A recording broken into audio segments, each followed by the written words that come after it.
Ayon po sa Pag-asa, northeast monsoon o hanging amihan ang nakakaapekto sa northern at central Luzon, habang wala namang bagyo o low pressure area na minomonitor sa loob ng ating PAR na maaaring makaapekto sa lagay ng panahon.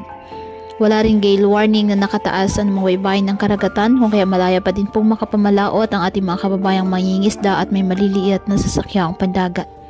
Ngayong araw, apektado pa rin ng easterlies o mainit na hangin na nagbumula sa dagat Pasipiko ang Bicol region, kaya asahan na maulap na kalangitan na may kalat-kalat na pagulan at thunderstorms.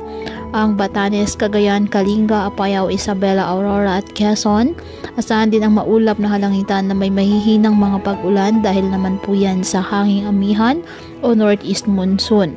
Ang nalalabing bahagi ng Luzon, kasama na Metro Manila, bahagyang maulap hanggang sa maulap na kalangitan with isolated light rains dahil po sa amihan. Apektado naman ng easterlies at localized thunderstorms ang nalalabing bahagi ng ating bansa.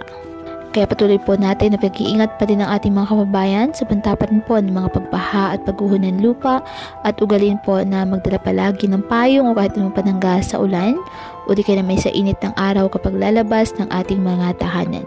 At yan po muna ang update sa lagay ng panahon ngayong araw. Muli, patuloy po tayo na mag-ingat at palaging tandaan, God loves you. Stay safe and God bless.